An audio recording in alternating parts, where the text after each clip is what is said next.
I would now like to introduce Mark Floyd. Yeah, thank you. Thanks, Kat. Formerly was CEO at Exeter most recently, and then COO at Americredit for 9 years, and most recently joined John Lewis's company, Intellaegis, as chairman of the board. So I'm excited about this new adventure. So thanks to everybody for joining our webinar today. I'm really pleased with the turnout and the diversity of the attendees. So looking forward to the discussion today, and would encourage you to submit questions, raise your hand online, and we'll get to all the questions we can. So what I want to do now, you can go to the next slide, I believe, Kat. I want to introduce Stephanie Alsbrooks, the founder and CEO of defiSOLUTIONS, and John Lewis, the founder and CEO of Intellaegis, which developed the MasterQ program. And what I'll ask each one of them to do is tell you a little bit about themselves and just a brief commercial about their company. We're not going to spend the webinar talking about the company. This is to be more of an informational webinar. So Stephanie, let's start with you. Absolutely. Thank you, Mark. And to reiterate what Mark said, we would love your questions. So raise your hand, or if you don't feel comfortable, make sure to type your questions into the question pane and we'll be able to see them. But to give you a little background, DeFi LOS was created to solve a problem in the market that we saw. I personally spent 20 years on the lender side, and we were continually faced with the issue of finding an LOS that we could get up and running quickly, but that we could make changes ourselves. Sometimes they were pricing and program changes, and sometimes they were compliance changes. And so we brought the DeFi LOS to the market to give the lenders both the flexibility of a quick system they're able to get up and running, and then the flexibility of being able to make those changes themselves, whether it's based on laws, compliance, pricing, programs, new partnerships, and so forth. So appreciate you guys letting me be here. Hi, my name is John Lewis, and I'm with Intellaegis. Our software platform is called MasterQ. Like Stephanie, quite a bit of background in auto finance, where Stephanie's on the front end, we're on the back end. My wife Pearl and I, we built a couple of different companies that ended up becoming industries. I was a corporate skip tracing trainer at Chrysler and saw an opportunity to build a skip tracing company, which we did in 1988, called Skip Busters, and I think to this day they're still the largest skip company in the country. And we built a repossession management company called American Recovery Service, or ARS, in '94. And we came back to address a need where we didn't really see software platforms being able to bridge the gap between gathering all of the different pieces of information on people to be able to put it into like an automated workflow to be able to find people that were difficult and hiding, didn't want to be found. We didn't realize they were going to form the CFPB the month we launched our software, and that kind of shifted our direction for a couple of years because it meant we had to build all these different rules and automation into the system to be able to go through a lot of the things we're going to talk about today. So we're excited to get started, and take it away. Okay. Next slide, Kat. Okay, so just very quickly, what we're going to cover today, we've spoken about already. Front-end compliance, back-end compliance, some challenges and solutions that we have seen, and sure a lot of you on the call have seen, and hopefully some discussion and Q&A. So, and then we'll wrap it up. So with that, I think we're going to go to the next slide, Kat, and Stephanie will jump into the presentation. Very good. Great. Well, thanks again to John and Mark for inviting DeFi and for inviting all of our lenders. Typically, loan origination systems don't get invited to the fund compliance talks, not because there's nothing to think about from the compliance side, but because most of the new laws that come along are related to back-end processes. So this time the LOS is getting a little love, and we wanted to make sure that our lenders were able to hear about that and to hear John speak as well. And a little background on DeFi and Intellaegis. While normally our two companies, you wouldn't see them partnering together, we are working together to try and find ways to think outside the box to help our lenders between the LOS and between MasterQ. So, so more on that later. But Kat, you can go to the next slide. So, because most of the LOS items have been around for a long time, just wanted to take a couple minutes to go over the usual suspects. and then we'll jump in and hit the new Military Lending Act. So the usual suspects being Usury and Reg Z, obviously. Our stance is, it would be great if usury were by state very easily defined. If we could all go to a website and see exactly what the max rate was by state. We all know there's not a clear table of max APR, so each lender is left to review the state rules, and their lawyers and compliance team to determine the max APR that they should assign up front. So regardless of who you're signed up with, no matter what LOS, no matter what company you're signed up with, you should not trust your technology partner to give you the max APRs, but you should make sure that you have a legal opinion and have the approval for the max APRs you have. So the key thing with usury, we feel like, is having a system that lets you enter your max APR based on your legal interpretation and the variables you need, whether that's model year, term, whatever it is, and ensuring that no user can approve an APR above the max for that deal. So you have to determine what that max is, but your system should never allow you to approve a deal over that max rate. If you're on a system for any reason that allows you to override a usury, certainly you're at risk. And if you're on any system that has the tables hidden or hard-coded so that you can't look at them and easily update them or put in the variables that you need to, certainly you're at risk. On the other hand, Reg Z, as we all know, is a formula and not really up for interpretation. So within your loan origination system, once the deal is approved and it comes in for funding, there's a very black and white calculation that needs to be done. And because this is such a critical component for the lender, we personally partner with Carlton Smart Calcs to do that calculation and to ensure that they send back the thumbs up or thumbs down. They're the expert in this area, so they keep up with the laws and any changes that might be made to ensure our lenders are compliant. So if you've built your own system, you have your own checks, you've written your own calculations, of course you're responsible for that, but your system should have it built in there and should be paying attention to any new laws. When we get into the new Military Lending Act, we'll be able to see how our partnership with Carlton Smart Calcs made sure that our lenders were protected there. On the second note, adverse action. We all know this has been around for a long time, and like usury, each lender likely has their own interpretation of adverse action. So you heard me say in the beginning, defi was created to give lenders flexibility and to allow them to make changes when they need to make them. So with adverse action, we first have the verbiage that goes on to adverse action, into the adverse action reasons and what the lender wants to use. Obviously, this is something that each lender should define. If your technology partner is giving you a list of adverse action reasons and you're not double checking them and making sure that those are okay for your company, that would be a bad thing. And then, of course, is who to send the letters to. I've been with multiple lenders over my career, and nobody has the same interpretation of this. Oh, sorry. Yeah, go ahead. So Stephanie, yes. we both do software, right? And we have these rules that have to be put into our software. Sure. And I heard you say earlier you got to rely on the legal experts. Mm-hmm. We run into the same thing where it'll say, in the state of Oregon, you can only call the place of employment once a week, and once you call it, there's rules that have to be baked into that phone number, and you have rules that have to be baked into here too. How do you deal with that? Do you have customers that are looking to you to be the expert, looking to you to be the lawmaker, and how do you approach that? Yeah, certainly. So we're going to ask that every time at the beginning of a contract, like what we're responsible for and what they are. And so we try to make our system open and configurable so that if the lender's interpretation of the law is different, they can make that change.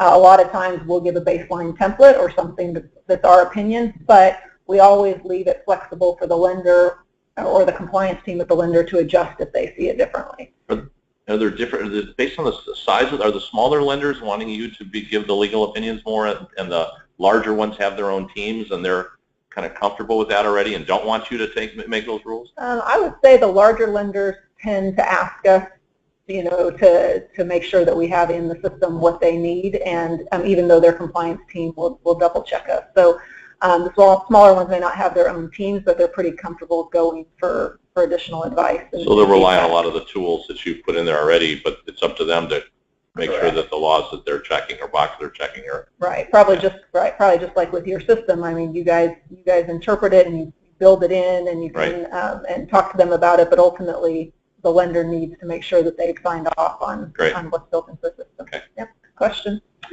So adding on to that, of course, who you're going to send your adverse action letters to.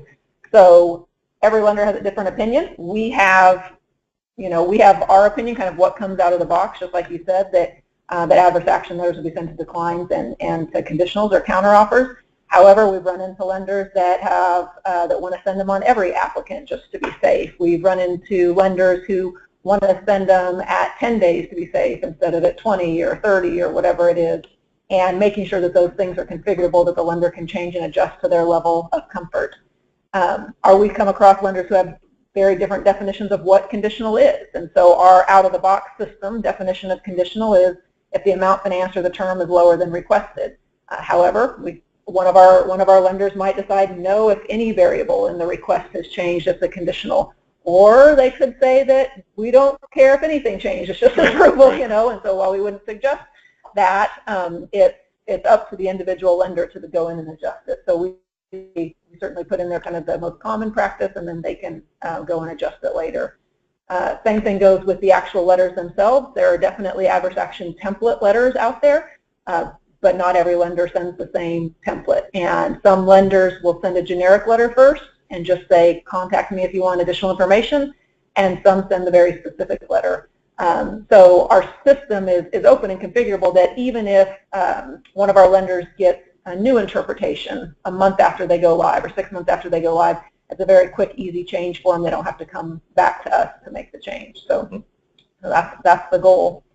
So just like we were talking about, definitely suggest that whatever system you're using, the partner you're using, you're not looking at a significant amount of money and time to go in and make those changes as the compliance team is taking a look at them. Yeah.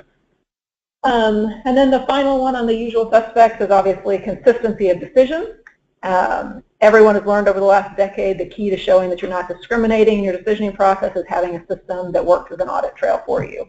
To be able to show that when an application comes in, your decisioning logic is applied and transparency is used and so forth. So we all know the CFPB has become much more broad about who they might go after. So maybe smaller lenders were protected at one point for not necessarily having to show their audit trail, but now everybody, it's more critical than ever that everybody pay attention to that.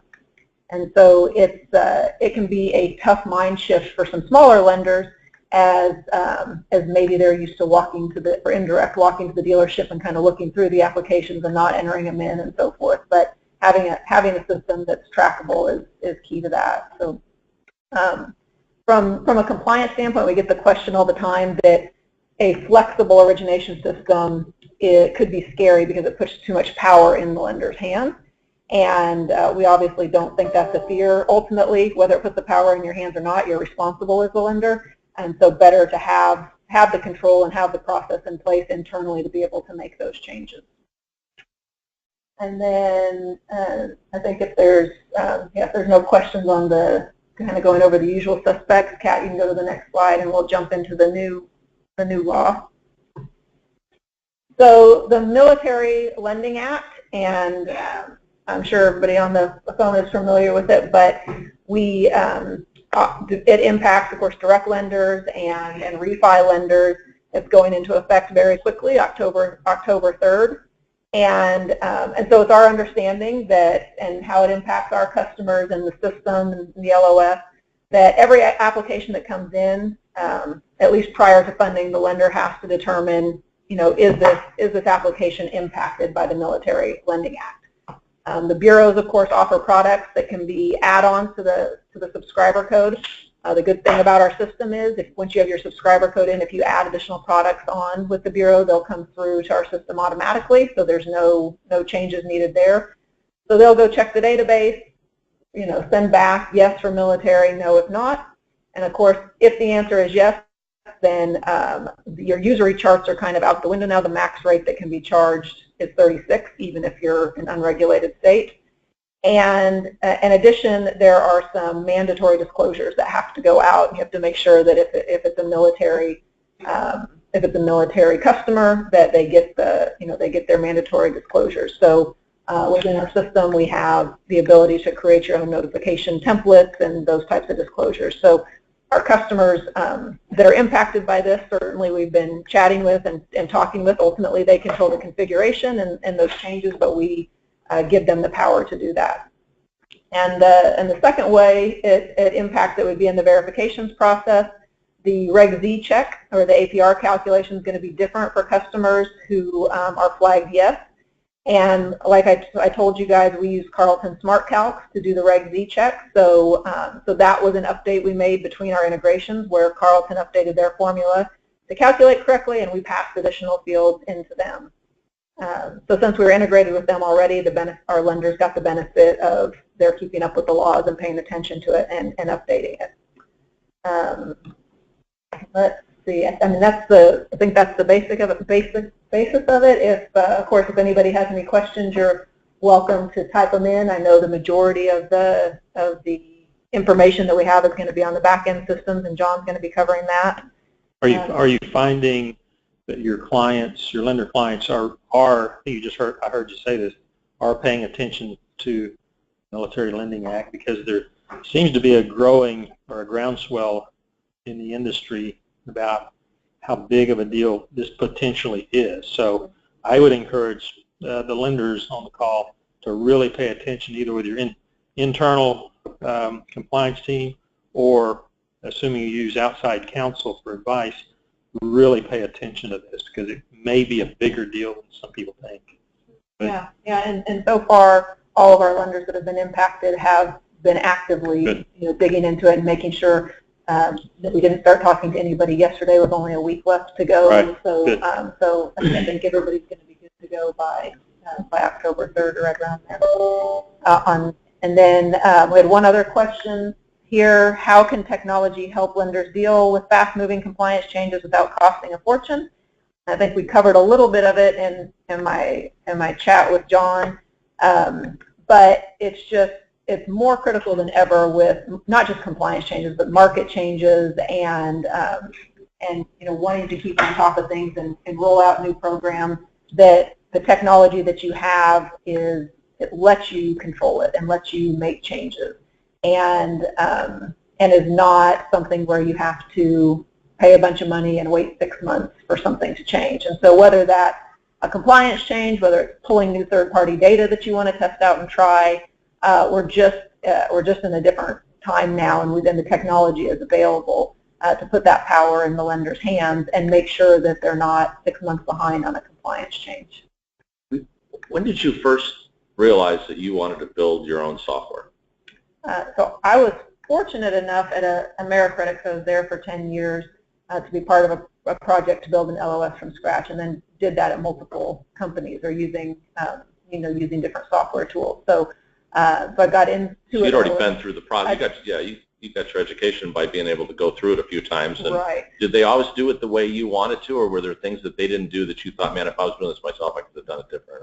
No, of course not, because we went kind of guardrail to guardrail from the LOSs that you get out of the box, but you had to pay the vendor a ton to make the compliance changes, to let's own it all ourselves and spend millions upon millions of dollars trying to keep it up and going. So I got the benefit everywhere I went of seeing every different version of it, and then here at defi we were able to take everything we learned and put it into something that hopefully helps the lender stay on top of the compliance changes and get data back and forth to different systems and different vendors quickly. So. And compliance wasn't anywhere near as much of an issue back then when you were doing these other systems. No, definitely not. I mean, obviously auditability and making sure that the decision history and stuff is there, but certainly the last handful of years it's gotten to be a much bigger deal. And then, go ahead. I think one of the things that I really liked that you said was having a system that works as an audit trail. Basically, everything is tracked, right? So everything that happens in your system is tracked and can be extrapolated out for reports, and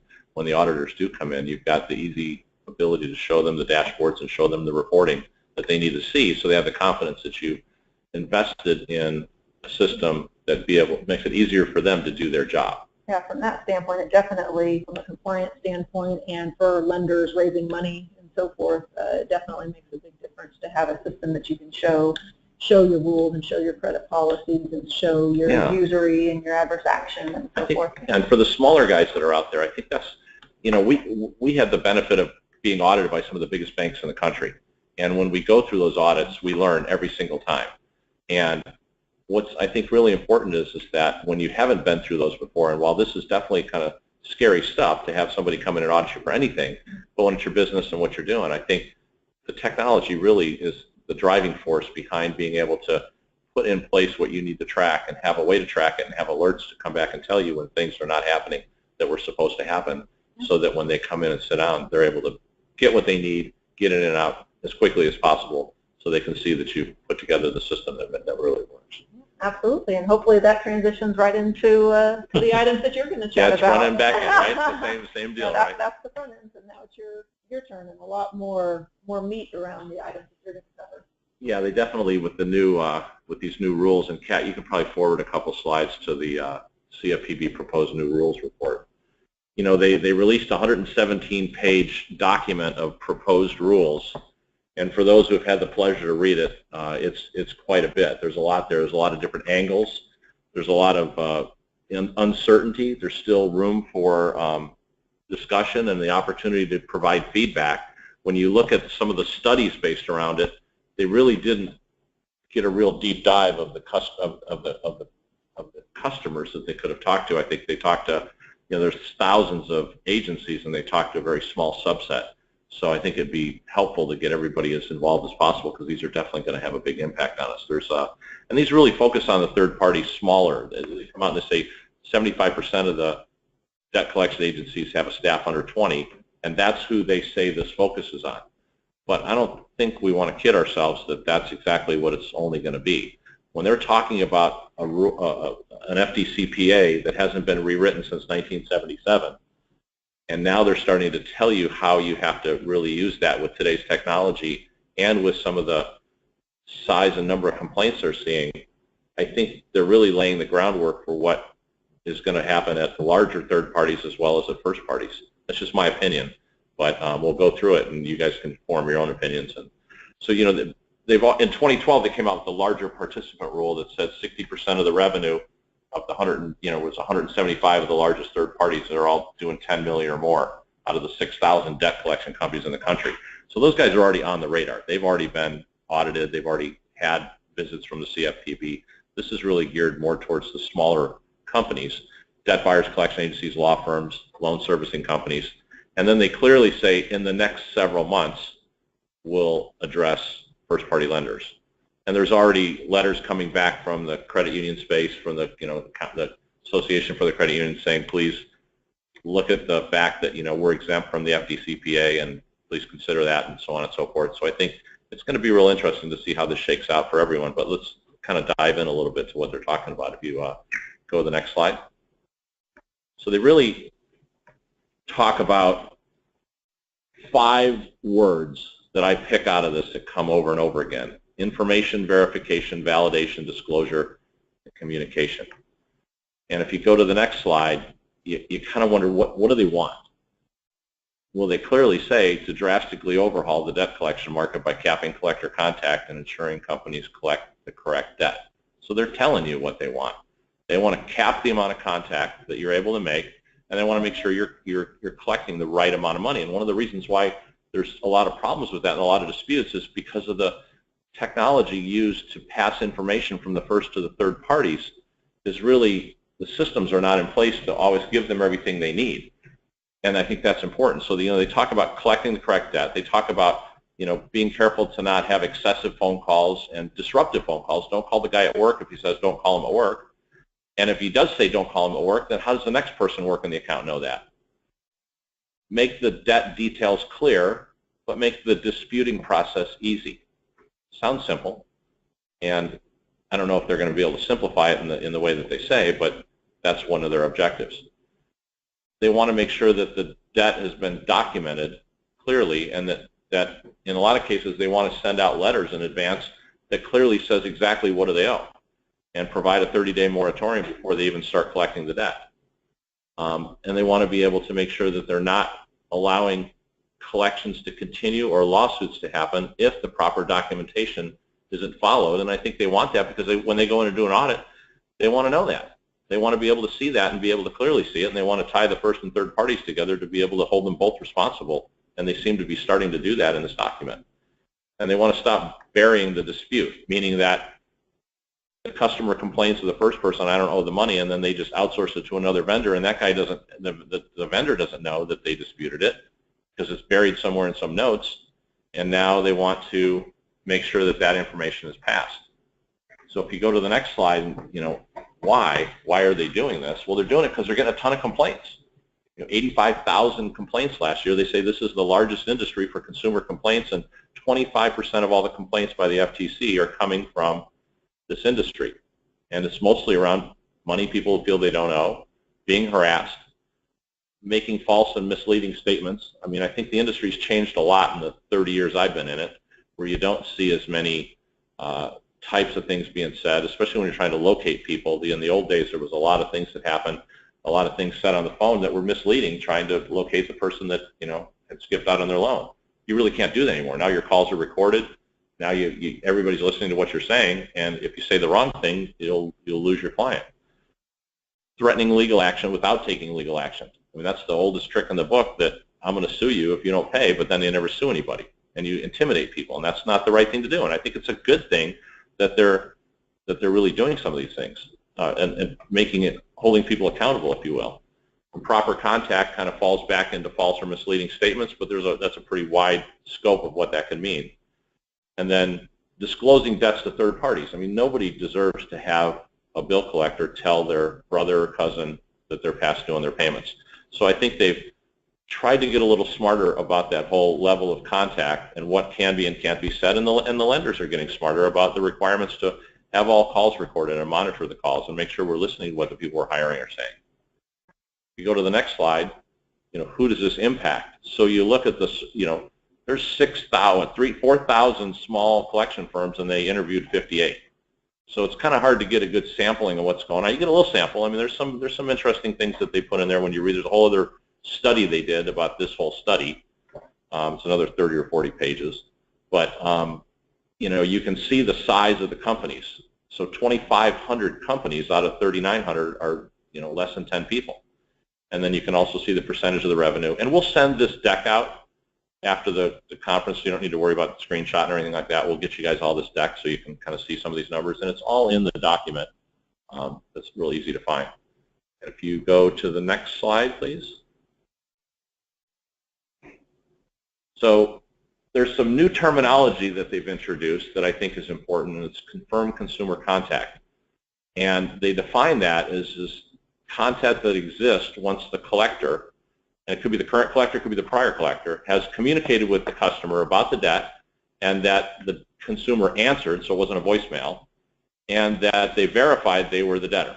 So once that happens, then you have something called confirmed consumer contact. And there's a whole myriad of rules around it, so you really have to know it, and you really have to understand when you're making phone calls and documenting calls, does CCC exist? Because it's going to affect the rules that are going to happen. So then they talk about these caps they're looking at putting on pre and post CCC, which are not even defined terminology in this document.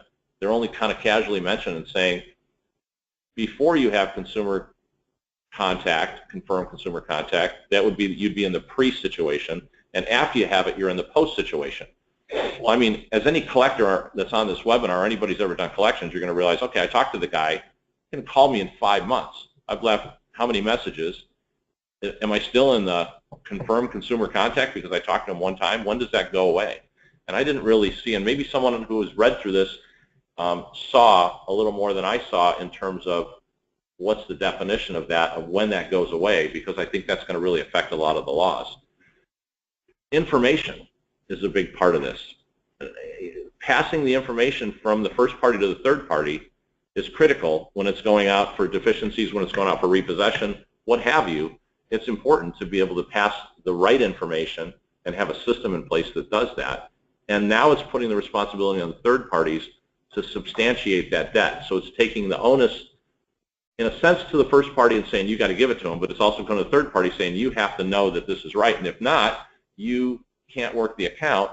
And then it says if you have like a lender who's giving you collection assignments and you're finding that there's a propensity to have more and more people disputing the debt, then you have to think, well, maybe there's something wrong with their accounting system. They're sending me the wrong debts. So you really can't work the whole portfolio is the way I read this.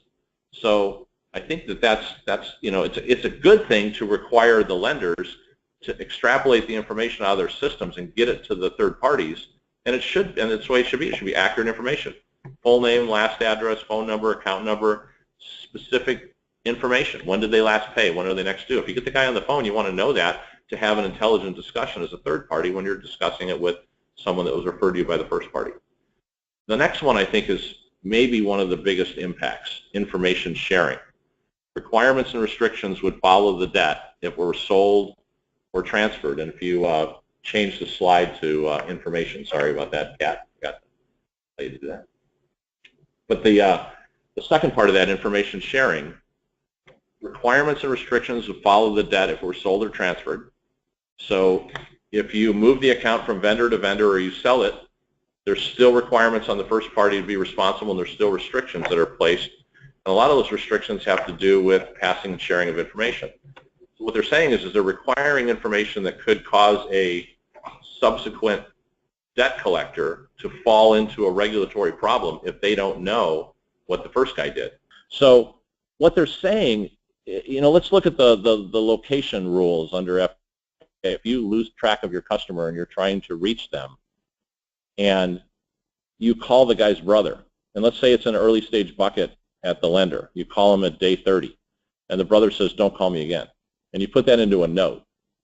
Then it rolls to the second bucket, and they don't see the note. They're going to call the brother.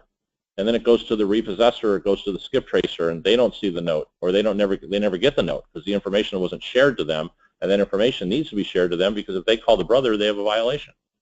And the lender's responsible for what the vendor's doing. So it all becomes very complex if you're not working in systems that are fully integrated, and if we don't all support that integration, or if you're not working in one single system. And there's not really one single system out there that addresses everything from the front end to the back end.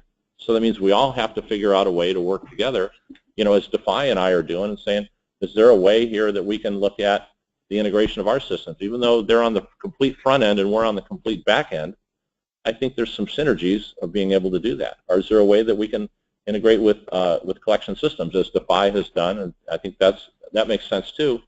And then the vendor systems. Pretty intense, because the lender could go through and make their back-end systems just rock solid with lots of data fields and not a lot of notes, you know, so you could just have all kinds of data. But ultimately, if the vendor that they're passing it to can't take it or doesn't see it or miss anything. So yeah, and it becomes even more complex because the lender's now responsible for auditing all the vendor systems because it's got all the PII in there.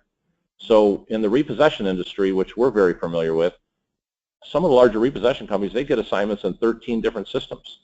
Does that mean the bank is auditing 13 different systems? And now when you go through an audit, you have to go through code review, penetration testing. These audits are massive, and they're very expensive for the bank.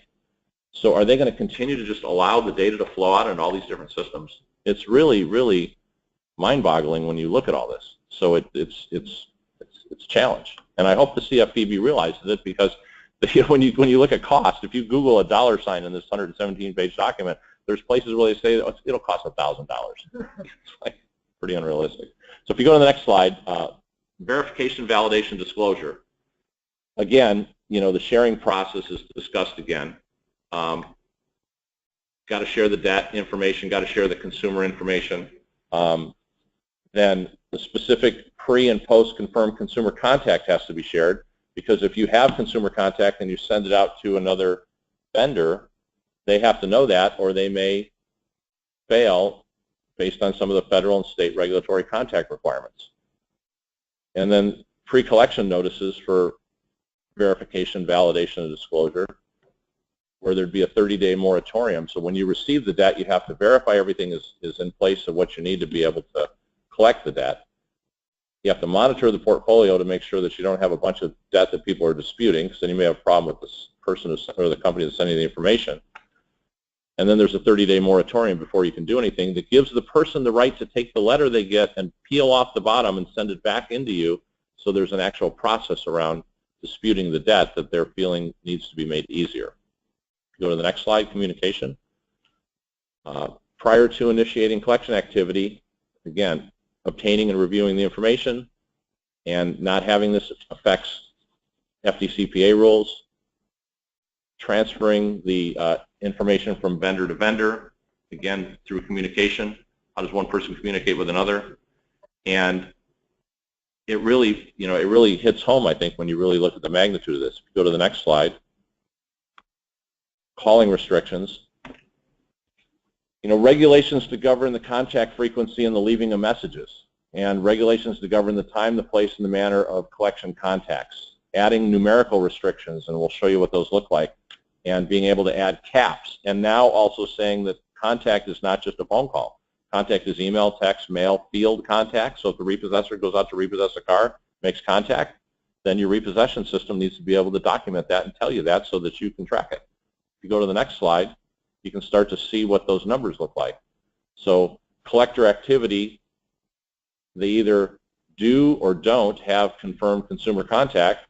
How many attempts can they make per address or phone number? How many total attempts can they make in a week?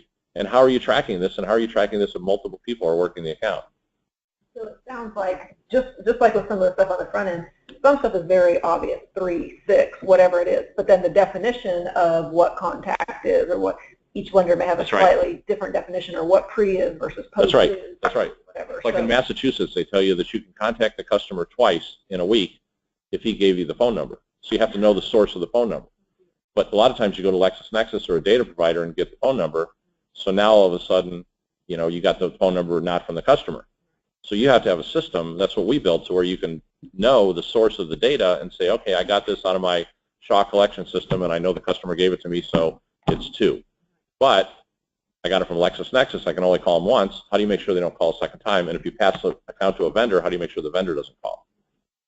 Lots of different fields that need to be configured, and lots of things that the lender has to be able to. Yeah, and how do you can't do this in checking your notes.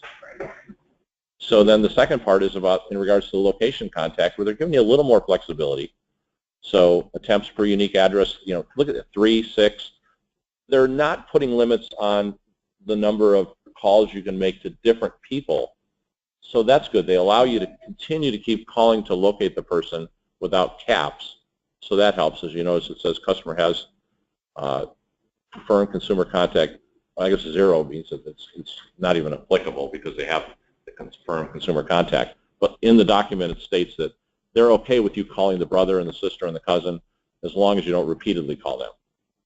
So are you're seeing with a lot of lenders, or some lenders, that they're managing the rules with policies and procedures, not technology?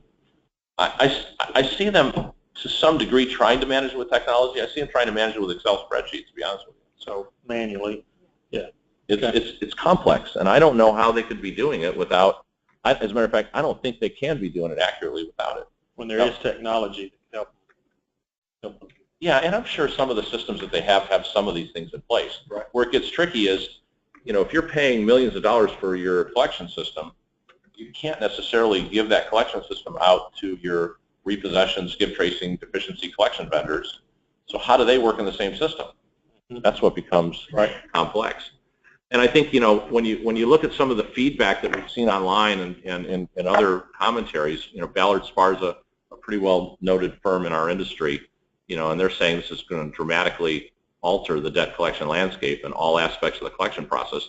I don't think they're trying to scare people. I think they're just telling the truth.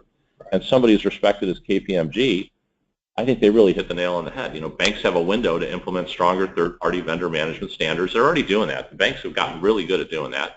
And investments in data automation and digitization will now facilitate both the enhanced credit risk assessments and minimize regulatory compliance burdens. I think that helps if you have the right systems.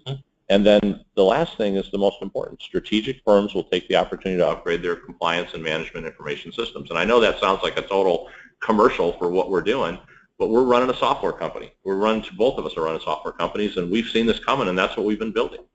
And I think that it's going to be challenging for everyone. So we put up a couple links.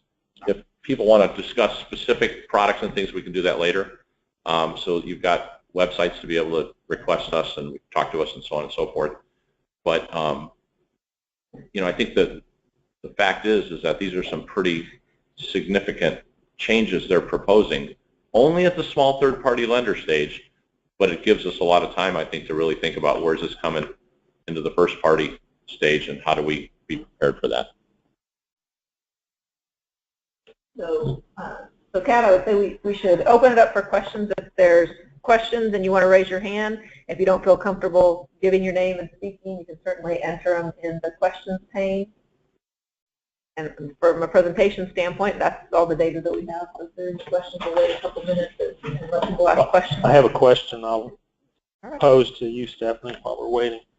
It goes back to some of your earlier comments about the lender's responsibility to make sure the changes they make, because it's configurable, your system's configurable, but they're responsible and they sometimes look to you, the LOS provider. So my question is, do you monitor the changes that lender clients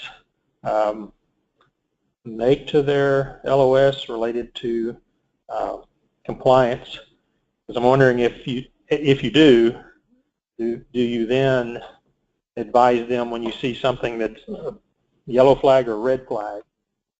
Sure. How do you handle those? Yeah, so so definitely we have product managers that work with our clients, and they have people they talk to constantly. So for sure, we will let our opinion be known. We're not lawyers ourselves, right? But we've come across a number of things around adverse action letters specifically, and what's the counteroffer, what's the conditional, where the lender maybe does it one way, and we think they could do it another way and save a significant amount of money. Tell them they should take another look at this. Yeah, and then we'll give our opinion or say what kind of the standard is in the industry or what we've seen in the past.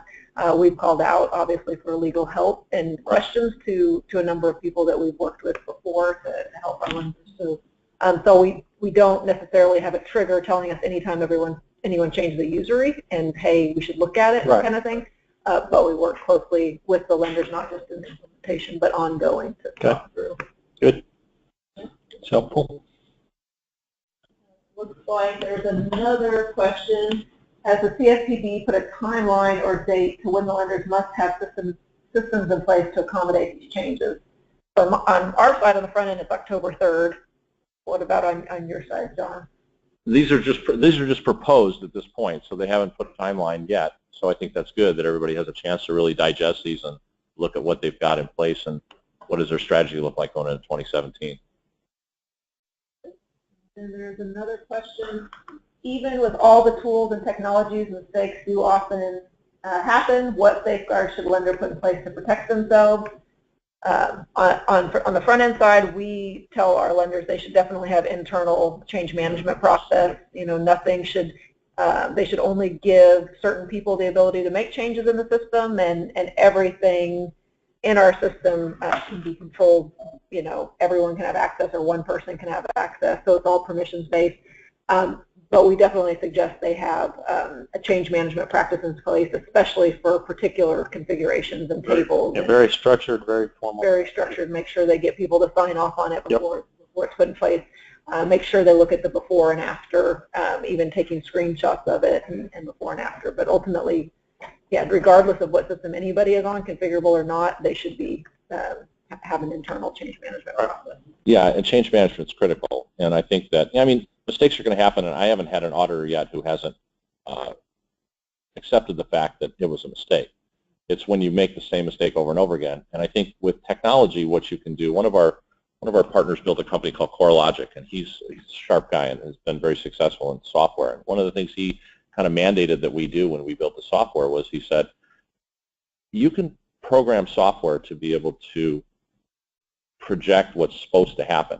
And when something that's supposed to happen doesn't happen, you can create alerts to be able to let the people know, the users, and if it's important enough or if it happens repeatedly, it can let the managers know, and through an audit trail system. So if you have people calling people that are not supposed to be called, the user should be reminded, but the internal auditor, the compliance people, the managers, they should also get alerts that say, here's some exceptions to what was supposed to happen. And if you have the technology in place to be able to do that, then that alerting system, I think, has been very valuable for our users, and I think that's a good thing, and a way you can overcome that problem. Great. That's one other comment, and we'll contact you separately. And that's one just come in. Yeah, well, how can technology help lenders deal with fast-moving compliance changes without costing a fortune? That was answered. One just popped in. Yeah, I'm developing a multi-lender evaluation system that will bring dealers and lenders into compliance on the front end.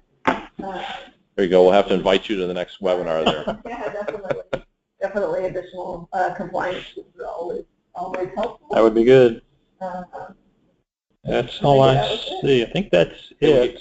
We gave you all an extra 10 minutes in your day on your calendar. Yeah. I'd like to thank everybody for joining. Yeah, thanks for your participation.